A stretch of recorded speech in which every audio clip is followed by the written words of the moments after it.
everybody, and welcome to What Did You Learn? I'm so excited to have my bestie, Ann Handley, here. Ann is the Chief Content Officer of MarketingProfs and also the best-selling author of Everybody Writes. Ann, thank you so much for being here today. I am delighted that you invited me, so thank you. Yeah, it's exciting. So let's first start with some rapid-fire questions about how you've been doing during quarantine. Okay. So my first question is, what hobby did you take up? Oh, you're going to love this one. Jigsaw puzzling. There you go. There you go. See, I knew I was going to say that. And what did you bake? I just, oh man, well, in terms of baking, I have been training for the apocalypse forever because, I don't know, 20 years ago or something crazy like that, I taught myself how to make bread. And so I've just been baking bread like a fiend. I just made some this morning that I set to rise overnight, baked it this morning. What TikTok dance did you learn? Because I actually know this happened. It did happen. What's the name of it? Man, I don't know. I learned 2 TikTok dances. One we filmed, one we did not. So I don't know the name of it. All right, so let's get into the meat of it. What do you wish you had known before this started? I think I wish I knew what everybody wishes that they knew, which is how long is this going to go on? When is this going to end? And how much do we have to plan for the next, is it 10 months? Is it 10 years? I mean, nobody really knows. And so I wish that I had an end date. I still don't have that end date, so no one does. And what did you learn? I learned a few things, actually. I learned the importance of leadership from marketing. So essentially, how can marketing evangelize not just your business or your brand, but also a category? So I think one of the things that I learned is just the importance of that, of really taking a leadership position in your own industry and not just thinking about it from marketing your own brand or your own organization or your own nonprofit or your own B2B company or any of those things, but really thinking about, how do we actually think about more broadly, what does this industry need and how can we try to address that need? I've seen a couple of great examples of that. One of my favorites, can I talk about one of my favorites? Yeah, I was just about to ask you, can you give us some examples? Yeah, so one of my favorites is Toast, a company in Boston, and essentially what Toast does is they sell point of sale and management systems for restaurants. Restaurant industry obviously hit super hard in this whole coronavirus situation that we find ourselves in. And their business was obviously threatened. They had to let go of half of their employees, numbering upwards of 1,000 people. It was somewhere around 1,200, 1,500, something like that. So enormous impact on the company. But what I love about what they did, despite all of these challenges that their customers have and that the company itself has, is that it's done a really nice job of evangelizing their category, of evangelizing the restaurant industry.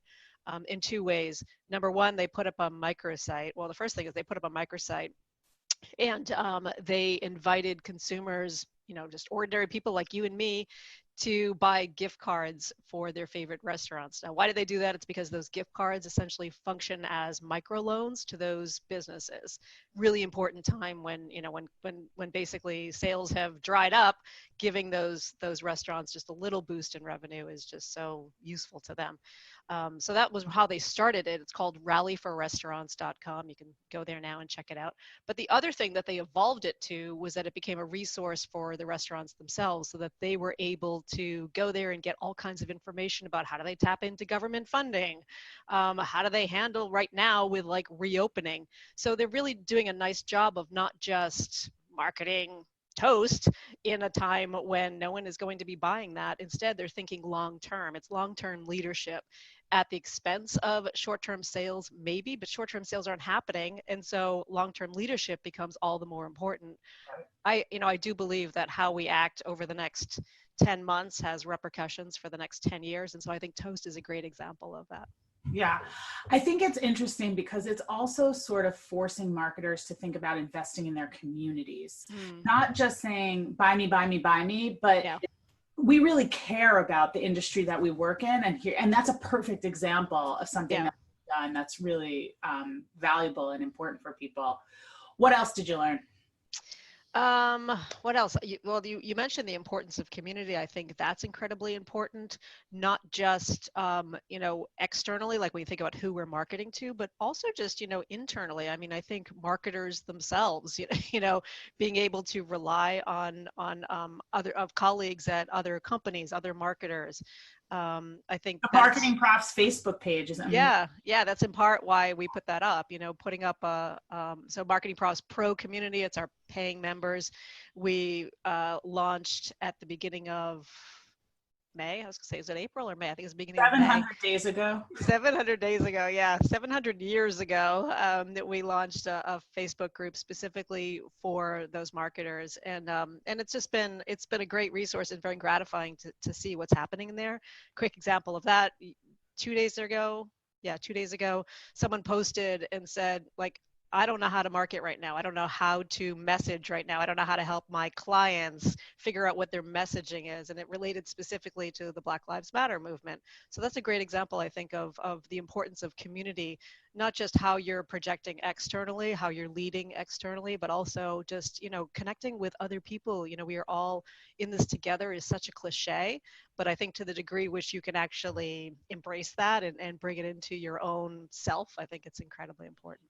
So that leads me into my next question, which is, if you're projecting, okay, so let's say it ends, whatever that looks like, what do you think are the things that are really going to last from these learnings that we've all had? I think one very important thing that I do think is going to last long term is the notion of authenticity.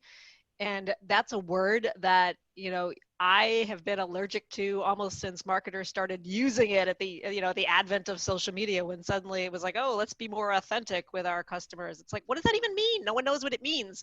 But I do think that in this COVID age and the age of coronavirus, that authenticity has, like, I at least I feel like it's finally come to mean something.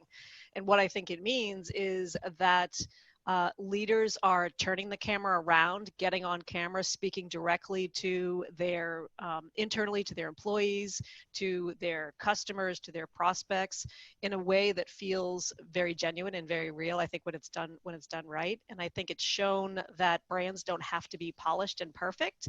That it's much better to be kind of just in your home environment, which we all are, and sharing from the heart. So that's one thing that I think will really stick around. Yeah, yes, and I feel like it's authenticity mixed with humility. It's the ability to say, you know what, we don't know, but we're going to find out together. Yeah, very good point. That's really what we're looking for from people, is for leaders to have the humility to say, hey, I don't really know. This is something we've all never seen before. Notice how I didn't use the word unprecedented.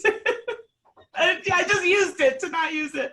But I think that's really what people are looking for. Yeah, exactly. And yeah, that's such a good point. And that's actually one of the things that I've learned about leadership, is that it's okay to say, we don't know. We don't exactly know how to act right now. We are probably going to screw up, but we're going to try our best. And here's how we're going to show up for our community, and we will iterate and we will figure it out from there. But I just think having that, coming at leadership from that point of humility, I think is one thing that I've definitely learned about leadership as well. Okay, awesome. One last question. If you had to sum up quarantine in 6 words, what would they be? Oh, man. In 6 words, we absolutely will get to the other side. We absolutely will get to the other side. You know what? I'm doing it like a haiku. We absolutely will get through it. Perfect. Fun. Love it. Love it. Thank you so much for being here, Ann. I know my pleasure. People across the world depend on you for great advice on content and storytelling. So thank you so much. Oh, well, thank you for having me. I'm honored that you asked.